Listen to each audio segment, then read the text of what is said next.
truth.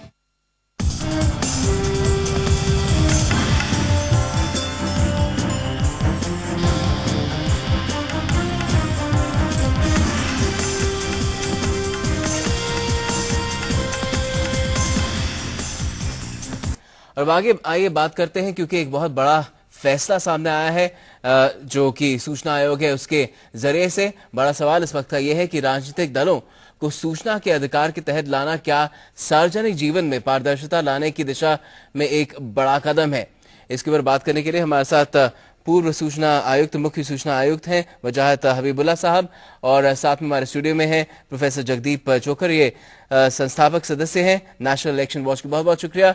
पहले हबीबुल्ला साहब, आपसे जानना चाहूंगा कि कितना अहम है ये फैसला, क्योंकि ये निर्देश सभी बड़े राजनीतिक दलों को गया है, राष्ट्रीय राजनीतिक पार्टियों को गया है, उनके बारे में है कि उनको अब सारी अपनी जो जानकारी है वो सार्वजनिक करनी होगी। इसके मायने क्या है और इसका क्या प्रभाव पड़ सकता है?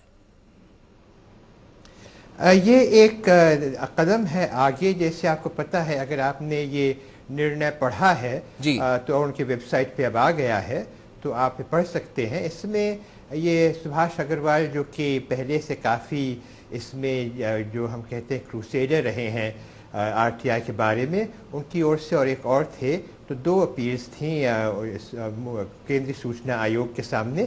इसमें उन्होंने एक फुल बेंच को बिठा के काफ़ी तफसील से इस पे विचार विमर्श किया है, और बहुत सारे जो पहले से निर्णय लिए गए थे सूचना आयोग में ही और फिर न्यायालयों में भी, उसका विश्लेषण करते हुए उन्होंने इस नतीजे पर पहुंचे हैं कि जो राजनीतिक ये जो पार्टियां हैं ये इस अधिनियम के तहत आते हैं। इसका महत्व ये नहीं कि ये पाया गया है कि, किंतु इसका महत्व ये है कि एक और कदम है। पहले तो ये पाया गया था कि जो सूचनाएं हैं ये पॉलिटिकल पार्टीज की, और विशेष तौर पे जो उनकी सूचनाएं हैं पैसों के बारे में, जो इनकम टैक्स डिपार्टमेंट को उनको रिपोर्ट करना पड़ता है, यह सूचना के अधिनियम के तहत आता था और इसको डिस्क्लोज करना आवश्यक था। अब ये निर्णय लिया गया है कि जो ये पॉलिटिकल पार्टीज हैं वे पब्लिक अथॉरिटीज हैं धारा 2H के तहत। इसका मतलब है कि उनको सारा वो पारदर्शिता करनी पड़ेगी जो अभी तक सरकार पे लाजमी है और उन पे अभी तक लाजमी नहीं था। जैसे मैंने कहा, कुछ सूचनाएं ऐसी थीं जो उनको देना अवश्य था, किंतु वो सरकार के जरिए, इनकम टैक्स डिपार्टमेंट के जरिए या चुनाव आयोग के जरिए, किंतु अब यह स्पष्टीकरण हो गई है कि नहीं, उनको अपनी ओर से भी ये सूचना देनी पड़ेगी अगर कोई मांगेगा। तो ये एक कदम है आगे।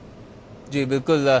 प्रोफेसर चोकर, आप क्या मानते हैं इस तरह से जो आदेश आया है, जिसकी जरूरत पड़ी क्योंकि सूचना मांगी जा रही थी और कई राजनीतिक दल कह रहे थे कि हम इस तरह से सूचना के अधिकार के दायरे में नहीं आते हैं, अब ऐसा नहीं हो पाएगा, हालांकि इसे आगे सुप्रीम कोर्ट में भी चुनौती दी जा सकती है? देखिए, राजनीतिक दलों का ये कहना था कि हम किसी भी कानून के अंतर्गत नहीं आते हैं। आज से करीब 6 साल पहले उनकी आयकर रिटर्न्स के बारे में भी आरटीआई के बारे में झगड़ा हुआ था, और 2-2.25 साल के बाद इंफॉर्मेशन कमीशन ने ये ऑर्डर किया था कि उनकी इनकम टैक्स रिटर्न पब्लिक होंगी। जब इनकम टैक्स रिटर्न पब्लिक हुई तो पता लगा कि उनमें जो सूचना मिलती है वो बहुत अधूरी है। तो उसके बाद फिर उनसे और सूचना मांगी गई। उसमें उन्होंने ये कहा कि हम लोग आरटीआई के अंडर बिल्कुल नहीं आते हैं, हमारा तो आरटीआई से कोई मतलब ही नहीं है। तो वो फिर अपील अनिल बैरवाल, जो एसोसिएशन फॉर डेमोक्रेटिक रिफॉर्म्स के राष्ट्रीय कोऑर्डिनेटर हैं, उन्होंने और सुभाष चंद्र अग्रवाल ने 2 अलग अलग अपीलें की। ये मेरे पास ऑर्डर है, 53 पन्ने का ऑर्डर है। जी। इसमें पूरी चीज विस्तार पूर्वक बताई गई है कि राजनीतिक दल, एक बात तो है कि वो सरकार के बनाए हुए नहीं हैं, लेकिन वो सरकार को बनाते हैं।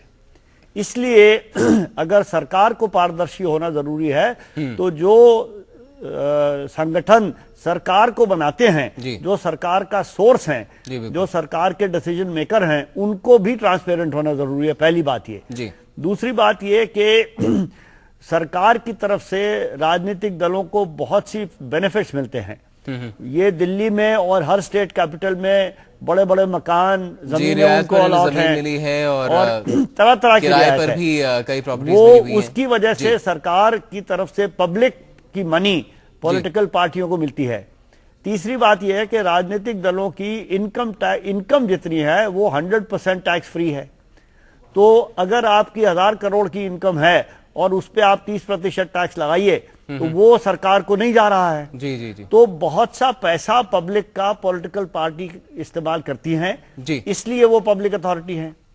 तो ये सब चीजों को देखते हुए हम लोगों ने अपील की और उसमें ये पाया गया, इंफॉर्मेशन कमीशन ने 2 हियरिंग की। दूसरी हियरिंग में राजनीतिक दलों के लिए बहुत से वकील भी आए जी, और काफी 3 घंटे हियरिंग चली।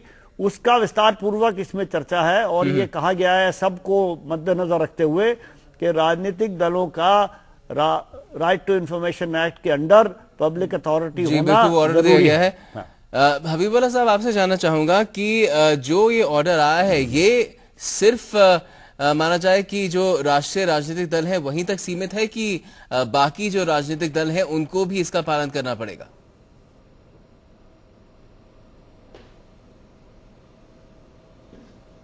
आपका प्रश्न मुझसे है? जी जी जी। हाँ, नहीं, इसमें तो जो भी इस प्रकार के राजनीतिक दल हैं जिनका रजिस्ट्रेशन किया गया है तो सूचना आयोग की ओर से या representation of the people's act के तहत, तो वो सब इसके अंदर आएंगे। जी। प्रोफेसर चोखर, आप क्या मानते हैं कि ये जो ऑर्डर आया है इसको लेकर आपको लगता है कि अब राजनीतिक दल बिल्कुल सामने आकर ये सारी जानकारी सार्वजनिक करेंगे कि इसको चुनौती देने की कोशिश भी की जा सकती है? देखिए, इसका जवाब तो राजनीतिक दल ही दे सकते हैं। आरटीआई एक्ट के अंदर यह है कि ये decision right to information act के तहत फाइनल है। इसमें अगर वो रिट दायर करना चाहेंगे हाई कोर्ट में तो रिट हो सकती है, लेकिन हमारा ये मानना है कि इस रिट का कोई मतलब नहीं होगा। अगर ऐसी रिट कोई पॉलिटिकल पार्टी करती है तो उससे साफ जाहिर होगा कि ट्रांसपेरेंसी में, पारदर्शिता में कम से कम उस दल का तो कोई इंटरेस्ट नहीं है। तो मैं समझता हूं ये एक बड़ा अजीब सा कदम होगा उनके बिहाफ पे। जी, मेरे ख्याल में तो उनको नहीं करना चाहिए, क्योंकि हम तो इसमें कंप्लेनेंट या अपीलेंट हैं, तो हम तो यही कहेंगे कि उनको नहीं करना चाहिए। लेकिन अगर ऐसा कुछ होता है तो फिर उसको आगे देखा जाएगा, ये मामला यहाँ छोड़ा नहीं जाएगा। इस आदेश के तहत हबीबुल्लाह साहब, आपसे जानना चाहूंगा कि कितनी बारीकी से अब जानकारी देनी होगी तमाम राजनीतिक दलों को, क्योंकि जानकारियां तो पहले भी दी गई हैं, इलेक्शन कमीशन में दी गई हैं, लेकिन जैसा कि पाया गया है अतीत में बहुत ही कम एक हिस्सा है, अगर फंडिंग की बात करें, जिसमें ये सामने आया है कि 20,000 रुपए से ज्यादा का जो दान मिलता है राजनीतिक दलों को, उसका जो एक हिस्सा है वो बहुत छोटा है, और जो ज्यादा हिस्सा होता है इस दान का वो एक तरह से बेनामी ही कह सकते हैं उसको शायद।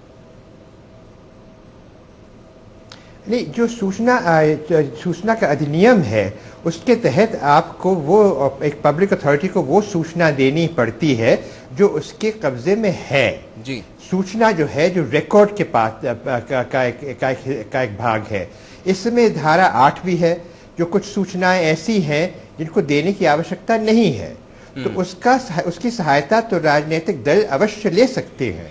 किंतु जो कदम आगे बढ़ा है यह है कि हर एक राजनीतिक दल को अब धारा 4 के तहत अपनी जो सूचनाएं हैं जो, और उसमें एक लिस्ट बनी है धारा 4(1)(b) में कि क्या क्या सूचनाएं हैं जो उनको जनता के सामने प्रकट करनी है, उसके ऊपर वो लागू होगा और उनको देना पड़ेगा। और उसमें एक तो बताना पड़ेगा कि कितना पैसा आ रहा है। अब अगर कोई डिस्क्लोजर गलत कर दे, वो छिपाने की कोशिश करे, तो उसमें जैसे आपको पता है कि उसमें अधिनियम है, और वो अगर छिपाने की कोशिश करे या कुछ गलत डिस्क्लोजर करे तो उसमें अधिनियम के तहत कार्रवाई हो सकती है। जी, बस इसमें मैं आपसे बारीकी से जानना चाहूंगा कि किसको कितना वेतन दिया जाता है, किस उम्मीदवार का चयन किस वजह से किया गया है, किस चुनाव के लिए, वो भी जानकारियां देनी होगी। कौन सी जानकारियां? मैं सुनाई नहीं दिया। किसको कितनी तनख्वाह दी जाती है और उम्मीदवारों का चुनाव के लिए क्यों चयन किया गया है, किस प्रक्रिया से चयन किया गया है, क्या ये भी जानकारी देनी होगी? अवश्य देनी पड़ेगी कि किसको क्या तनख्वाह मिल रही है, क्या काम किया जा रहा है, जनता के साथ विचार विमर्श करने का कौन सा तरीका है, ये सब जानकारियां देनी होंगी। और उसमें काफ़ी तफसीर से बारीकी जो कि आप बात जो कर रहे हैं, वो धारा 4(1)(b) में सारा लिखा हुआ है कि क्या क्या चीज़ें हैं जो जानकारी दी सकती। और मेरे विचार में राजनीतिक दलों को एक मौका मिलता है, क्योंकि उसमें धारा 4(1)(b) में ये भी है कि और कोई सूचना जो पब्लिक अथॉरिटी समझती है कि जनता को शिक्षित करने के लिए आवश्यक है, तो वह राजनीतिक दल सोच सकते हैं कि कौन सी ऐसी जानकारी है हमारे अपने बारे में जो जनता को जानना चाहिए, और वो उनके सामने प्रकट कर सकती है। चलिए, उम्मीद करते हैं कि ऐसा ही होगा और इस आदेश का पूरी तरह से पालन होगा। बहुत बहुत शुक्रिया हबीबुल्लाह साहब और प्रोफेसर चोकर, आप हमारे स्टूडियो में आए, बहुत बहुत शुक्रिया। नजर आ रही है, आप देखते रहिए DD न्यूज।